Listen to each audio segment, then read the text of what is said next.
Сәлеметсіздер ме балалар? Біз бүгін минералды тыңайтқыштардағы азоттың, калийдің және фосфордың маңызды тақырыбын өтеміз. Сабағымызды бастамас бұрын каналыма тіркеліп, қоңыраушаны басып кетулеріңізді сұраймын. Бүгінгі сабақта сіздер не білесіздер? Мысалы, үй жағдайындағы бөлме өсімдіктері, әрқайсыларыңыздың үйлеріңізде бар, немесе огородтарыңыздағы түрлі өсімдіктердің жапырақтарының реңі немесе түсінің түрлі түске өзгеруі, яғни неге байланысты? Бұл осы бүгін көтетін тыңайтқыштардың шамадан тыс аз немесе көп бөлінуіне байланысты болып келеді. Және де осы жапырақтардың түстерінің неге ондай түске айналғанын бүгінгі сабақта сіздер білетін боласыздар.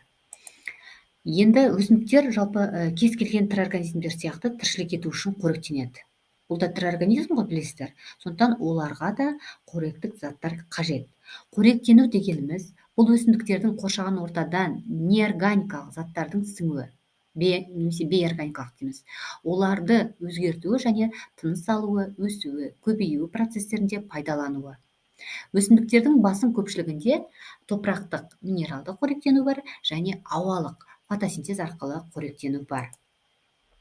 Жалпы өсімдіктердің қорегіндегі ең басты үш элемент бар. Бұлар бізде азот, фосфор және калий элементі болып табылады. Енді біз осы үшеуіне толықтай мағлұмат береміз. Өйткені сіздерге ұбт-да осы үш элементке байланысты немесе органикалық элементті, бейорганикалық элементті белгілеңіз деген сұрақтар көптеп кездеседі.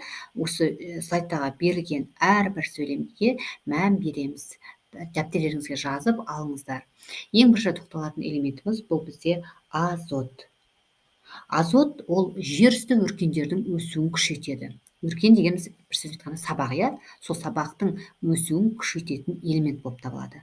Егер де азот жетіспеген жағдайда жапырақтардың түсі өңсіз жасыл болады. Өңсіз жасыл деген енді білесіздер, жап-жасыл емес, кішкене ақшылдау болып келеді. Және сарғайып уақытынан бұрын түсіп қалады. Яғни кейде болады, үйде де мысалы өсіп тұрған гүлдің жапырақтары түсіп жатса, яғни оған азот жетіспейді. Тыңайтқышы, яғни бір сөзбен айтқанда. Өсімдіктердің өсуі баяулайды. Егер азот аз мөлшерде болса, бүйір өркендері нашар түзіледі, тамырлардың тарамдануы азаяды. Өсімдіктердің азоттық ашығуын болдырмау керек. Ашығу дегенді білесіз, яғни үнемі удобрениені, тыңайтқышты құйып отыру керек, азоттық. Сондықтан өсімдіктер кейде бұл жеткіліксіз мөлшерде болып қалады. Және де азотсыз жаңа нәруыздар өсімдіктерде түзілмейді. Мысал ретінде жүгеріде, кукурузаны білесіздер, жапырақтың ортаңғы жүкесінің ұлпалары өлі ұлпаларға айналады. Жапырақтың шеттері ширатылады, ал орам жапырақ капустада азот жетпеген жағдайда төменгі жапырақтары алқызыл, розовый сияқты, және ашық сары ерекше түске ие болады. Жапырақтардың түсі жасыл болу керек, білесіздер. Енді мына берілген слайдтан білдіңіздер.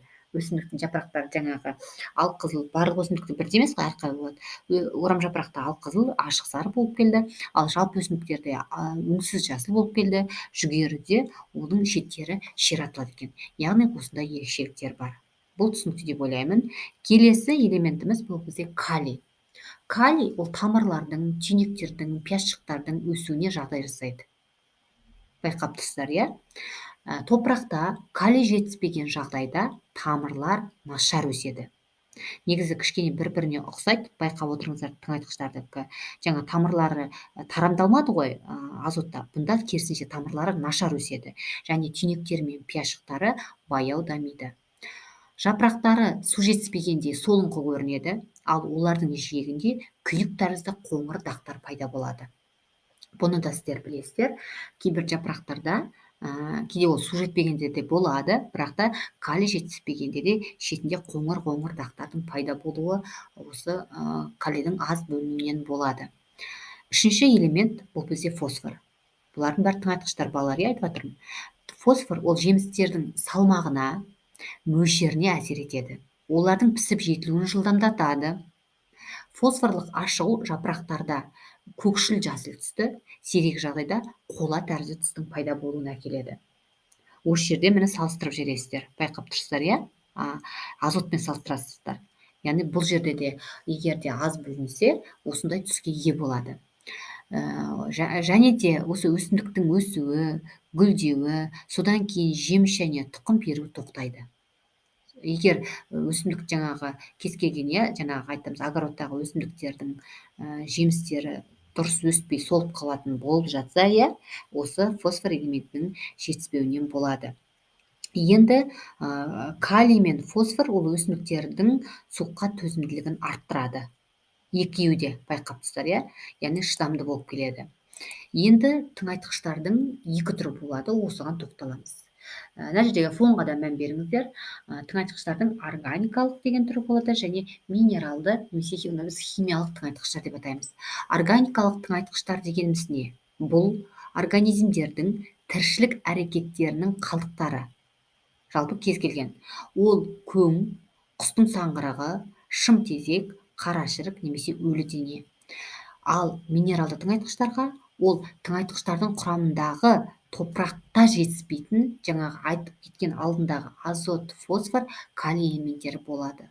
Одан басқа минералдық тыңайтқыштарға суперфосфат жатады. Сіздер химия пәнінен таныстар, калий хлориді, мочевина немесе несепнар дейміз, және аммоний сульфаты және селитр жатады.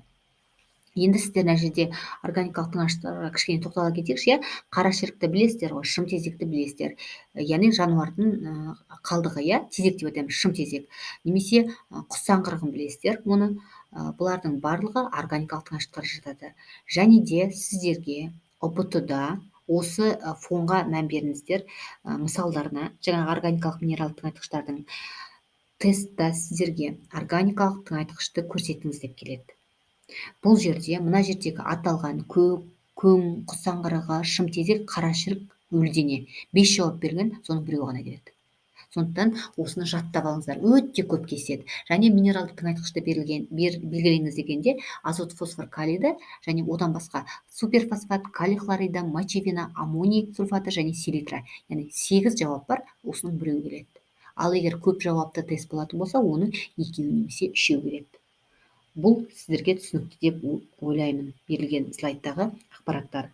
Енді бұдан басқа сіздерге айта кететін, егер топырақта қандай да бір жетіспейтін элементтердің орнын толтыра отырып, тыңайтқышты мөлшерден егер артық енгізуге болмайтындығын естерінен шығармаңыздар. Яғни әрбір тыңайтқышты енгізетін кезде оның белгілі бір мөлшері болады. Егер оны сіз шамадан тыс көп пайдаланып жатсаңыздар, өсімдікке ол зиян келтіреді.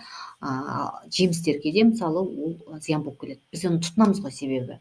Сондықтан топыраққа минерал тыңайтқыштарды және олардың құрамындағы тұздардың мөлшері топырақта болу керек мөлшерден көп болатындай етіп енгізеді. Сонда ғана судағы еріген минералды тұздар топырақтан өтіп өсімдік жасушаларына дейін жетеді. Бұл сіздерге тақырып түсінікті деп ойлаймын, балалар. Дәптерлеріңізге конспектілеп жазып алыңыздар. Тыңдағандарыңызға рахмет. Және де келесі сабақта сіздер қандай тақырыпта видео тыңдағыларыңыз келеді, ойларыңызды комментарийға жаза кетсеңіздер. Сау болыңыздар. Келесіде кездескенше.